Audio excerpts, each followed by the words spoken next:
Choosing your partner after they've made it, that's a man's story. Subscribe, let's talk about it. One thing I can't stand is for a nigga to wait until he washed up, burnt out, broke, and no bitch want him, barely got no homies, you know, basically completely failed the fuck off to decide that suddenly I'm the love of their life. Now they want to get married and wife me up. No, bitch. When you was lit, you wasn't checking for me. Don't come over here when you ain't got shit. Fellas, we all know that entire playbook. We know that story. That's not something that is new to us, right? Hey, big head. It's been a while that Shorty was checking, that you were checking for back in college, back in high school. And now when time does what it does, right? When time does what it does, now we see the truth. Now I'm interested in you. We all know the truth, the underlying truth that's going on there, the lack of options. The choices that you made did not turn out the way you thought it would, so now you're here again. Now, let's be clear. This is not saying that this doesn't happen to women like she's describing. When all the other chicks fell off and you were there, yeah, I'm sure that happens, but you gotta say in mass, right? Specifically when we're talking about a group of men that actually has made it. She's not gonna check for you if you haven't done anything with your life, if you're still the same person you were back when you guys used to mess with each other, or back when you used to know her. The change happens when they recognize a disparity between who you were and where they were. I'm gonna tell you, they're probably around the same place, to who you've become. Now, again, let's be fair, that's genderless. But before we continue, like, comment, subscribe, hit the notification bell so you don't miss no uploads. Still trying to put us, two a day. Hit the notification bell so you don't miss the lives, right? Because sometimes I'm not sure the mechanism YouTube uses to alert people that we're going live, but we're working with it. We're gonna do what we can do. We'll try to have more steady ones, so now it's when they're happening. That being said, we got merch in the store. So men have heard this all the time. Michael B. Jordan just kind of demonstrated this and exemplified this not too long ago when I forgot her name, but she was calling her, he was lame. He was a cornball back in high school. Well, look at him now. Now you want his attention. His attention could completely change your entire trajectory of your career, your life. But many men understand the same thing. Maybe not on a Michael B. Jordan level, but on the, I didn't give you the time of day. I didn't care to look at you. You were all potential. Now they want to wait at the finish line and say, yo, listen, you've made it. You've made it. Remember me? And in some lights, this is fair. This works, right? This is women's prerogative. You get to decide how you want to date. You get to decide where you want to spend your time, who you want to give your attention. That is all on you. We cannot touch that. I don't want to make this video about that. We just want to recognize that there's consequences for waiting at the finish line. We said it on several different videos. The longer you wait to see how this race is going to turn out, the less odds we're going to give you. It's anything like you going to place a bet. You want to bet on the NFL championships. You want to bet on any championships. You're watching, and you want to bet late in the fourth. You're not going to get good odds, or allowed your bet's going to be allowed at all. Because we understand you're now picking the winner. You see it. Now the odds are back in that winner's favor. Now that winner is going to say, hey, this is what I require. And what I require is going to starkly not look like you, because in these conversations, what we never talk about is what did that person that is swinging, that's circling the block, gonna come and actually say, this is what I have. This is what I've been doing in that time. I wasn't in stasis. I wasn't at my peak. I was at my peak back then. This is talking for the men. You're at your peak. They were at their peak early in their life, or they're on their way to the peak, or they're on an upward trend.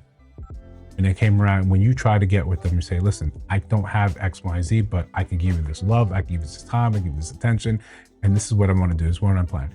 No, she already was looking at someone at their peak. This is how dating is.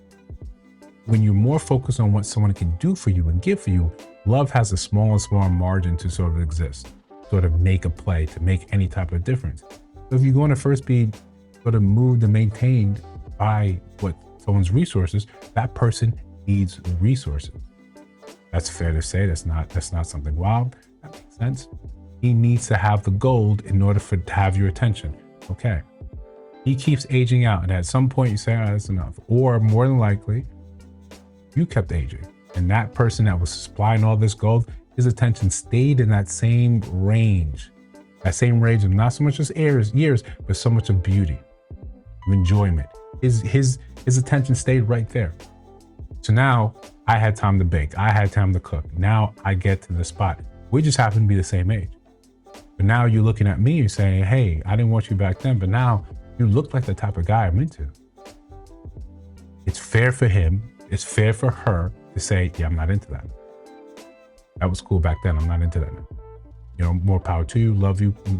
All that. Great seeing you. Great catching up. That's not what I want right now. I still want that sort of, my eye is still on that same window that you had back then. And you have drama now. You have trauma now. You have baggage now. There's multiple kids, multiple baby daddies. There's a lack of future planning. We rarely talk about this from the man's point of view. We talk about a lot like, a man will date a woman, you know, working at McDonald's. Yeah, but you probably prefer someone that actually has a career, actually has something going for them. I'm not talking, oh, grab a boss babe. I'm talking about someone that understands work is for this. Doesn't make my personality. But if there's someone supposed to be your wife, someone that represents you, someone that is going to be the mother of your children, you'd want her to be kind of educated. You want her to have something going for her. You want her to have some sort of modicum of success, especially so she can pass that on to your children. You know, mothers are the first teachers of the generation. They're going to be the one to say, hey, this is what I did. This is what I accomplished. But this is what I hold most important, you guys, my family. You want that pushed on. That makes sense. But men are going to get, specifically, we're talking about those men that have done the work, that have sat there, they grinded it out, they made the right decisions, they avoided the traps. They're so commonplace in the community. We got to the spot. Now we're here, and you can't tell me that you get a chance now to dictate what they should, what they want. No. This is part of the issue, part of the conversation where that is sort of emerging right now, where you have older women looking back and saying, no, you shouldn't be into those women. You should be into women that are coincidentally your age, my age. Men are saying, well, no. One, you can't legislate attractiveness. You can't tell me how I should look at someone, how I shouldn't look at someone. You can get upset, you can shame, you can grouse about the actions, but it's not going to change the fact that this is what I find attractive. And this is data. Most men, where they find they're attractive, who they find the most attractive is 18 like to 25, 27. Does that mean that you go out and date an 18-year-old? Understand there's all host of complications, the issues that comes with that.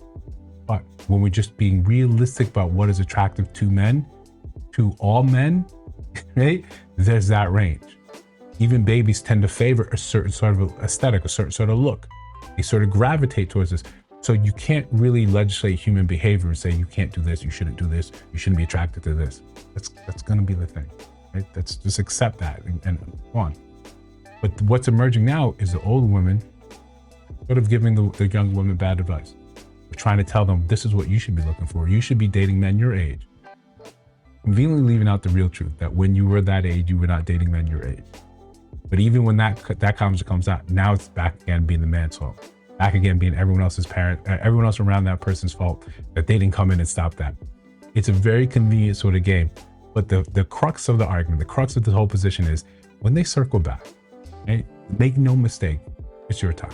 It's your time. You get to set the demands. You get to set what you will accept, what you don't want to accept, and no one can tell you otherwise. No one. It's genderless advice. But if you disagree, let me know down in the comments below. You see other videos on your screen, check those out. Let me know your thoughts about those in those videos. Of course, if you listen to Sound My Voice now, you have not subscribed, I think you should. I'm just trying to build something dope.